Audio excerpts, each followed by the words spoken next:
You walk into your bank to ask about a loan, and the teller barely looks up from their screen.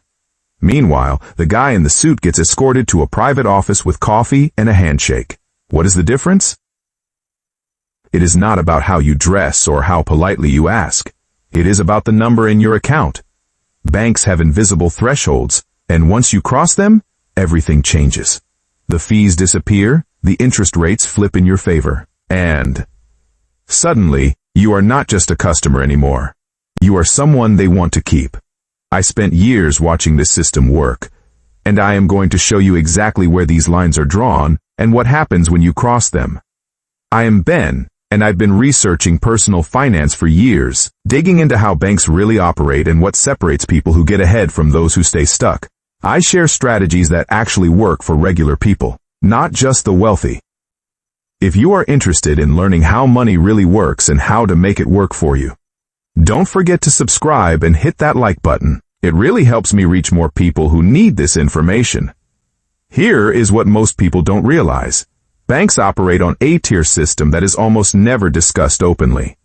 They categorize customers based on net worth, and each category unlocks completely different treatment. It is not personal. It is pure mathematics. Banks make money by lending your deposits to others and by charging fees. The more money you have with them, the less they need to nickel and dime you, and the more they profit from simply holding your wealth. This creates 3 distinct levels where the entire relationship shifts. Understanding these levels isn't about feeling bad about where you are right now. It is about knowing what you are working toward and how to get there faster than you think. The first threshold sits at around $50,000 in net worth. This includes everything you own minus what you owe. Your savings, retirement accounts, the equity in your car, minus credit card debt, student loans, whatever you are carrying. At this level, banks start seeing you as someone who might stick around. You are not living paycheck to paycheck anymore, which means you are less likely to overdraft, less likely to default, and more likely to need services they can profit from. I've seen this play out dozens of times. A friend of mine hit $48,000 in combined savings and retirement accounts. She was still getting hit with monthly maintenance fees on her checking account. $12 every month just for having the account open. 2 years later, she crossed $55,000. She called the bank to ask about the fees, and they waived them immediately. Not because she asked nicely, because her account balance flagged her as a different category of customer. The same bank that was taking $12 a month from her suddenly decided that money wasn't worth risking her leaving. That is $144 a year. And over a decade, that is over $1,400 she is no longer paying just because she crossed an invisible line. At this level, you also start qualifying for better credit card offers and lower interest rates on loans. Banks use your net worth as a proxy for risk. If you have $50,000 saved, you are statistically far less likely to default on a $10,000 car loan. They know this, and they price accordingly. Someone with $5,000 in the bank might get quoted an interest rate of 8% on that same car loan, while someone with $55,000 gets 4.5%. Over a 5-year loan, that is the difference between paying over $2,000 in interest versus about $1,200. You are paying $800 more just because you hadn't crossed that threshold yet. The car is identical. Your income might even be identical, but the number in your account changes everything. The second major shift happens at around $250,000 in net worth. This is where you move from being a regular customer to what banks internally call a mass affluent client. You are not rich yet by their standards, but you are in the top 20% of households, and that makes you valuable. At this level, banks start assigning you a dedicated relationship manager. You get a direct phone number, and when you call, someone who knows your name picks up. They start offering you services that weren't even visible before. Private banking previews, invitations to financial planning sessions, access to investment products with lower fees. I watched this happen with a couple I know who sold their house and cleared all their debt in one move. Their net worth jumped from about $120,000 to $290,000 overnight. Within 3 weeks, they got a call from their bank inviting them to a wealth management consultation. The same bank they'd been with for 8 years suddenly wanted to talk about their goals, their retirement, their kids' education. Before that sale, they couldn't get anyone on the phone to discuss a better savings rate. After crossing that line, the bank was calling them. The real financial advantage here is access to better investment vehicles. Most people are stuck with mutual funds that charge 1% or more in annual fees. At $250,000, banks start offering you index funds and managed portfolios with fees as low as 0.25%. That difference sounds tiny, but it is absolutely massive over time. Let's say you invest $250,000 and it grows at an average of 7% per year. With a 1% fee, after 20 years you'd have about $615,000. With a 0.25% fee, you'd have about $760,000. That is $145,000 you keep, just because you crossed a threshold that unlocked cheaper access to the same market. The investments are nearly identical. The returns are the same. The only difference is the fee structure, and that is gated by your net worth. The third and most dramatic threshold is around $1 million in net worth. This is where you enter private banking and wealth management territory. At this level, you are no longer just a client. You are a profit center. Banks will bend over backwards to keep you because your deposits and investment accounts generate serious revenue for them. You get access to things most people never even hear about. Concierge services that book travel and negotiate bills on your behalf. Exclusive credit cards with no preset spending limits and perks like airport lounge access and dedicated travel agents, loans with interest rates that can be half what a regular customer gets. I know someone who crossed the 1 million mark and needed a short-term loan to buy a rental property before selling another asset.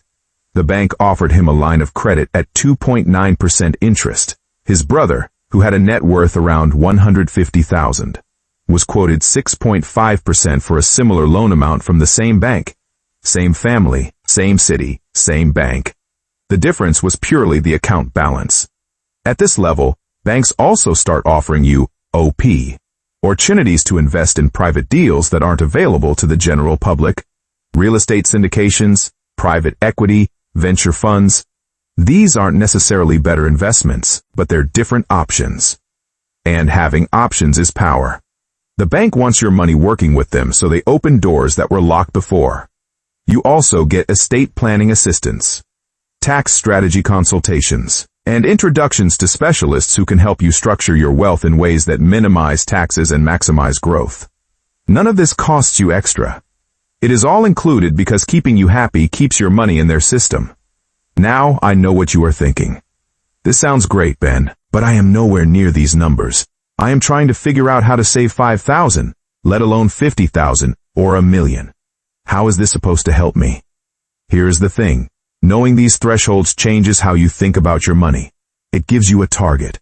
It is not about feeling bad about where you are. It is about understanding the game so you can play it better. Every dollar you save moves you closer to a level where the system starts working for you instead of against you. And the gap between where you are and that first threshold is smaller than you think if you approach it the right way. Another objection I hear all the time is that these numbers are arbitrary and that banks should treat everyone fairly. I agree. They should, but they don't. Banks are businesses and they optimize for profit. Knowing this doesn't mean accepting it as fair. It means using that knowledge to your advantage. If you know that crossing $50,000 gets you fee waivers and better rates, you can prioritize hitting that number. If you know that $250,000 unlocks lower investment fees, you can calculate exactly how much that saves you and use it as motivation.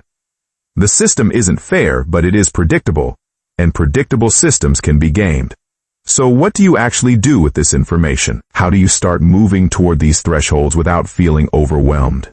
Let me give you 5 concrete steps that work no matter where you are starting from. First, calculate your current net worth right now. Add up everything you own, checking and savings accounts, retirement accounts, the value of your car, any other assets. Then subtract everything you owe. Credit cards, student loans, car loans, mortgage balance. The number might be lower than you hoped, or it might be higher than you thought. Either way, you need to know where you stand. You can't aim for a target if you don't know your starting point. Write it down. Put it somewhere. You'll see it. This is your baseline. Second, focus on eliminating high-interest debt before anything else. If you are carrying credit card balances at 18 or 20% interest, paying those off is the highest return investment you can make. Every dollar you put toward that debt is like earning 18% guaranteed. No stock, no savings account. Nothing will beat that. Once that is gone, you'll have more cash flow to build savings, and your net worth will climb faster because you are not bleeding money to interest every month.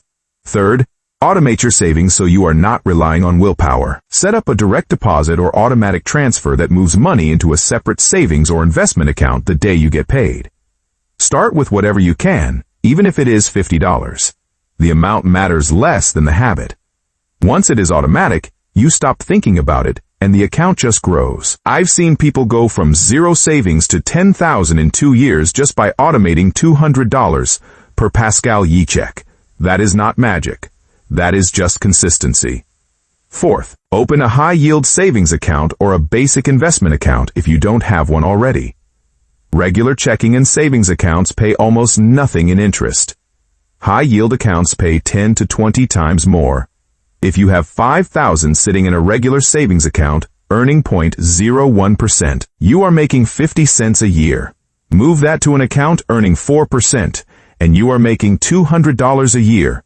It is the same money, just in a better place.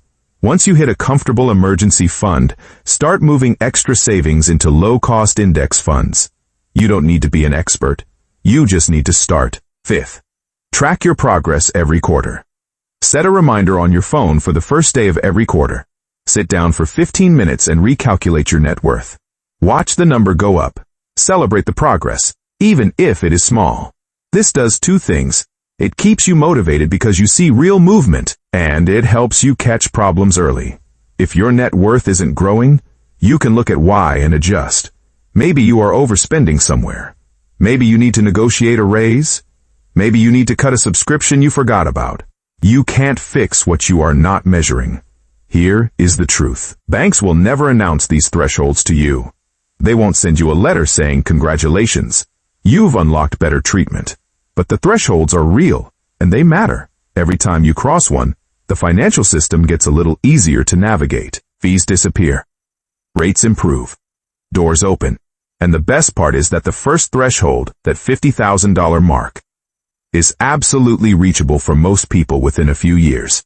If they're intentional about it, it is not about making six figures. It is about saving consistently, eliminating debt, and letting compound growth do its thing. You are not powerless in this system. You are just playing without knowing the rules. Now you know them. You know what banks are looking for. You know where the lines are drawn. And you know that crossing them isn't about luck or connections. It is about hitting specific numbers, and numbers are something you can control. Start where you are. Build your net worth one paycheck at a time, and watch how differently the world treats you when you cross those thresholds. If this opened your eyes to how the system really works, hit that like button and subscribe so you don't miss the next video. Share this with someone who needs to hear it. Someone who is frustrated with their bank or feels stuck financially. The more people who understand these rules, the more people who can use them to get ahead. You've got this. The only question is whether you are going to take action or keep letting the system work against you. Choose action. Your future self will thank you.